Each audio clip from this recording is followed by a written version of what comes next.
जय हिंद दोस्तों, मैं महेंद्र शर्मा स्वागत करता हूं वन वर्ल्ड हिंदी में आपका। उम्मीद करता हूं आप खुश और स्वस्थ है। दोस्तों आइए दिखाते हैं पाक मीडिया की एक लेटेस्ट डिबेट, जिसमें कैसे पिज्जा खान भी अब बौखला गई है, क्योंकि पाकिस्तान की महंगाई इतनी बढ़ चुकी है कि आम लोगों से अब चलकर ये अमीर लोगों तक पहुंच चुकी है, जिनको सीधा सीधा अब फर्क दिखने लग गया है कहीं ना कहीं। क्योंकि इमरान खान की रीति और नीतियों ने पाकिस्तान को इतना तहसो नहस और बर्बाद कर दिया है कि अब इसकी खुद की हिमायत करने वाली एक एंकर पाकिस्तानी, जो पाकिस्तान के प्रधानमंत्री इमरान खान का सुबह शाम नाम ले लेके माला जपा करती थी, वो भी आज महंगाई पे डिस्कस करने पे आ गई है। क्योंकि हर बार पिज्जा खान ने हमेशा से ही भारत के खिलाफ जहर उगलने में कोई कमी नहीं छोड़ी आज तक, लेकिन आज ये खुद अपने उसमें फंस गई है और इमरान खान की बुराई पे पहुंच चुकी है कहीं ना कहीं। तो दोस्तों आइए दिखाते हैं आज पिज्जा खान की बहुत ही जबरदस्त वाली बौखलाहट, क्योंकि उसको भी चिंता होने लगी है कि पाकिस्तान में अब महंगाई हो गई है भारत के खिलाफ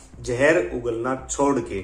तो दोस्तों ये बड़ी ही हास्यास्पद बात है कि पहली बार पिज्जा खान ने इमरान खान की तारीफ न करते हुए उसकी रीति नीतियों पे ऑब्जेक्शन उठाने शुरू कर दिए हैं। तो देखिए दोस्तों डिबेट, और कमेंट में अपनी प्रतिक्रिया जरूर दें। लास्ट में आपसे रिक्वेस्ट करूंगा, चैनल पे नए हैं तो चैनल को सबसे पहले सब्सक्राइब कीजिए, लाइक शेयर कमेंट जरूर कीजिए। दोस्तों जय हिंद, वंदे मातरम, भारत माता की जय। दोस्तों पर 350 अरब रुपए के टैक्सों पर मुश्तमिल मिनी बजट मंजूरी के लिए लॉ डिवीजन को भिजवा दिया है।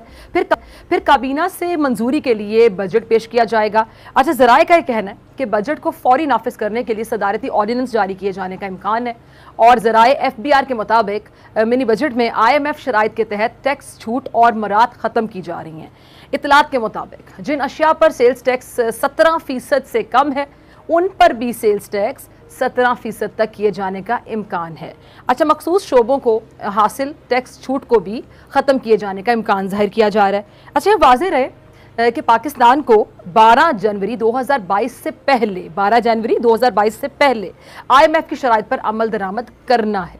अब दूसरी जानिब अपोजिशन लीडर शहबाज शरीफ साहब ने इस बजट को मुस्तरद करते हुए कहा है कि ये बजट नहीं है, मिनी बजट नहीं है, ये मुआशी तबाही है, महंगाई का स्याह तूफान है जो पाकिस्तान की मईशत सनत और उजाड़ देगा। और क्या कहते हैं शहबाज शरीफ साहब कि जी ये मिनी बजट कौमी मईशत के ताबूत में आखिरी कील साबित होगा। अच्छा, इस आने वाले बजट के मईशत पर क्या असरात होंगे, इस पर बात करने के लिए मेरे साथ मौजूद मेहमान मौजूद हैं और उनसे बेहतर कोई भी नहीं बता सकता। बहुत सीनियर माहिर माशिया डॉक्टर शाहिद हसन सदीकी साहब। डॉक्टर साहब बहुत शुक्रिया ज्वाइन करने के लिए। डॉक्टर साहब, पाकिस्तान को 12 जनवरी 2022 की तारीख से पहले IMF की शराइत पर अमल दरामद करना है। अब इस बजट के अलावा अब और कौन कौन सी शराइत रहती हैं जिनसे महंगाई का हम कह लें कि एक और तूफान आने वाला है? देखिए, बिलाशुबा अक्टूबर में जो पाकिस्तान में महंगाई की शरह थी वो 9.2% थी। मेरा तखमीना ये है कि अगले चंद महीने में खुदा न खास्ता जो अफरात ज़र है वो 17% से तजावुज कर जाएगा, और जो खाने पीने की अशिया हैं उनकी कीमतें 22% से ज्यादा तजावुज कर जाएंगी। अलबत्ता ये जो नया कोरोना का आया है उसकी वजह से आपने देखा कि हाल में मंडी में तेल की कीमतें गिरी हैं। अब ये कितना फैलेगा, उसका क्या असरात होंगे, पाकिस्तान पे मनफी भी हो सकते हैं, मुस्बित भी हो सकते हैं, तो उसका इम्पैक्ट अभी मैं डिस्कस नहीं कर रहा हूँ। 17% और 22% उसका इम्पैक्ट किए बगैर है। लेकिन ये मुझे पता है कि 16 दिसंबर को पाकिस्तान में पेट्रोलियम मसनूआत की कीमतों में कमी होगी।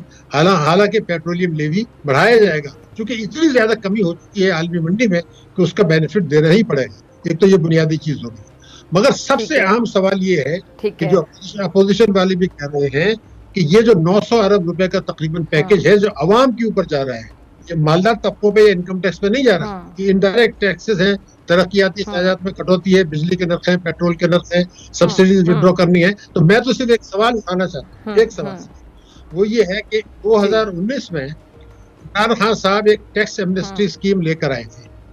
उसमें टैक्सों की शरह दुनिया में सबसे कम थी और पाकिस्तान में भी सबसे कम थी, तारीखी थी। मगर एक उसमें कानून था, वो कानून बन गया था, और वो कानून ये था कि जो असासे मुल्क के अंदर है, जो हुकूमत के कंट्रोल और दस्तरस में है, जिनकी तफसीलात हुकूमत के पास मौजूद हैं कि ये नाजायज असासे हैं, रिश्वत के, भत्ते के, टैक्स चोरी के, स्मगलिंग के पैसे से बनाए गए हैं, और हुकूमत और FBR बगैर किसी से पूछे उन पर कब्जा करके उनसे पैसा वसूल कर सकता है। वो कोई 900 अरब रुपया मिल सकता है। कानून के तहत कोई कबाहत नहीं है, लेकिन हुकूमत को से सवाल हमारा ये है कि आया उन चंद लाख चोरों से जिन्होंने असासे पाकिस्तान में बनाए, बाहर के असासों की तो बात नहीं कर रहे, कानून मौजूद है, आप उन पे हाथ डालने के बजाय 900 अरब पैकेज पाकिस्तान की मईशत पर और 22 करोड़ आवाम पे डाल रहे हैं। इसका क्या अखलाकी जवाज है? क्या ये अमानत की खयानत या इख्तियारात से तजावुज है या नहीं?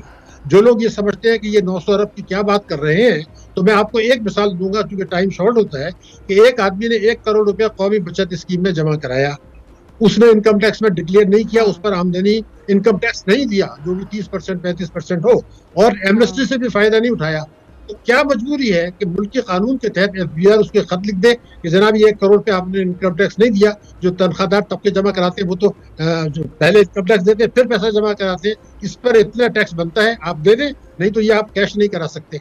इसी तरह से दूसरे असासे ये 900 अरब क्यों लेने के बजाय, मैं ये नहीं कहता कि IMF की तो अब आप शराइत, IMF की शराइत तो नहीं है, मैं इसको नहीं मानता ये IMF की शराइत है, ये गलत बयानी है, लेकिन जो मामला तय आपने किए हैं वो अवाम को कुचलने के बजाय कानून तोड़ के आप ये क्यों नहीं कर रहे हैं? क्योंकि इमरान खान साहब ने ये फरमाया था I will back crack down करूंगा, तो वो क्यों नहीं कर रहे? तो क्या हम इतने बेबस हैं कि कानून तोड़ के चोरों पर हाथ नहीं डालते और कानून तोड़कर अवाम को कुचलते हैं, भत्ता पेट्रोलियम लेवी लेते हैं? ये एक बुनियादी सवाल है नंबर 1।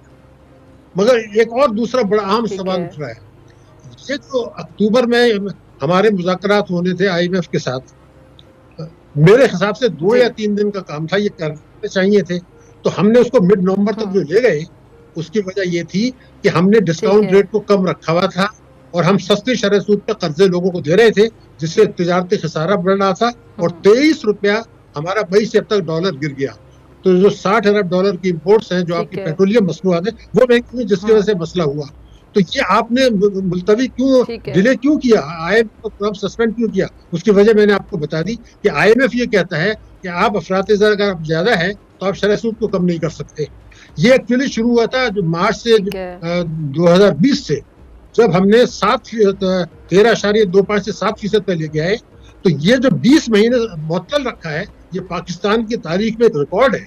और तरीन साहब ने जो अप्रैल से आपका जून से मिड नवंबर रखा, ये 3 दिन का काम था, कोई ऐसी शर्त नहीं थी जिस पर डिस्कशन हो। मैं आपको बता दूं, या मैं साबित भी कर सकता हूँ, कोई नहीं। आप पेट्रोलियम लेवी वो कहते हैं जी आप 356 अरब रुपए लें नेक्स्ट 7, तो वो बनता है 50 अरब रुपए महीना। आपने बजट में 610 अरब रुपए रखा है जो आपका अप्रूव्ड है 12, तो 50 अरब रुपए हो ही गया, तो आप उनसे क्या बहस कर रहे थे उसके अंदर? दूसरा ये था कि आप जब खर्चात कम नहीं करते तो वो कहते हैं तरक्याती खर्चात कम कर दें, तो 200 अरब, तो आप किस चीज पे मुज़ाकरात कर रहे हैं? वो सिर्फ इसलिए कर रहे थे कि ताकतवर तबकों को फायदा पहुंचा जाए, वो पेट्रोल इंपोर्ट्स करें। ये है गैर अखलाकी और गैर कानूनी चीज। जनाब अच्छा डॉक्टर साहब, चेयरमैन FBI डॉक्टर अशफाक ने कहा है कि जी खाने पीने की जो अशिया हैं और खासतौर पर अद्वियात, उस पर जो टैक्स छूट है वो बरकरार रहेगी, लग्जरी अशिया की जो दरामदात हैं उस पर टैक्स लगाए जाएंगे और दरामदी गाड़ियों पर भी इजाफी टैक्स आयद करने की सिफारिश की गई है। इस पर मैं आपका कॉमेंट चाहूंगी। देखिए ऐसा है ना कि हमारा मुल्क है, आपका मुल्क है, हमें अल्फाजों से खेलना नहीं चाहिए। जब आप पेट्रोल की कीमतें बढ़ेंगी मिसाल के तौर पर, तो ट्रांसपोर्ट के किराए भी बढ़ेंगे, दालों की कीमतें भी बढ़ेंगी, सब्जियों की भी बढ़ेगी। ट्रांसपोर्ट और पेट्रोल ये हर चीज से कनेक्टेड है, और हमने कहा है कि हर 4 रुपया हम जो है वो फी लीटर डालेंगे। तो ये आप कैसे कह सकते हैं? जब आप तरक्याती अखराजात में कटौती करेंगे तो हमारी शरह नमू सुस्त होगी, लोगों का रोजगार कम होगा, लोगों की फीस का आमदनी कम होगी। तो दुनिया में कुव्वत खरीद भी चीज होती है ना, तो आप कुव्वत खरीद गिरा रहे हैं, महंगाई बढ़ा रहे हैं। तो ये कहना कि खाने पीने की अशिया, मैं दोबारा कह रहा हूँ 22% इजाफा होने जा रहा है खाने पीने की अशिया की कीमतों में, excluding the impact of new corona. उसका मैं अभी नहीं बात कर रहा क्योंकि वो लंबा डिस्कशन है, लेकिन ये बात कहना बिल्कुल गलत है। हकीकत को, यानी आवाम के जख्मों पे आप नमक छिड़क रहे हैं। आप तो ये बात देखिए, मैं एक जुमला आपको बता दूं, हमारे यहाँ 11,100 अरब रुपए की टैक्स पोटेंशियलिटी है, एडमिटेड है। हमने इस साल जो IMF से करने के बाद 6,100 का रखा है टारगेट। ये जो 5,000 अरब की शॉर्टफॉल है, ये इनकम टैक्स में है। ये जो इनडायरेक्ट टैक्सेस है वो हम ज्यादा ले रहे हैं। आप ये जो 5,000 अरब रुपए कम ले रहे हैं, ये एक्चुअली इनकम टैक्स यानी मालदार लोगों से आप नहीं ले रहे। 5,000 अरब रुपया सालाना मालदार लोगों से, और उसके बजाय GST petroleum level, indirect taxes, अच्छा, बिजली के नर्ख, गैस के नर्ख, पेट्रोल, सही ये सही। अच्छा ठीक है। अच्छा डॉक्टर साहब, इससे पहले कि वक्त खत्म हो जाए, एक अहम सवाल है मैं आपसे जानना चाहूंगी आपकी मौजूदगी का फायदा उठाते हुए कि हुकूमत की जानिब से तो बताई गई कुछ अच्छी खबरें हैं। अगर मैं उनकी बात करूं तो फ़खर इमाम साहब कह रहे थे, वफाकी वजीर, कि मुल्क में रवां साल जो चावल की तकरीबन 90 लाख टन की एक बम्पर पैदावार हुई है, जिसकी मालियत है जी 4 अरब 85 करोड़ डॉलर।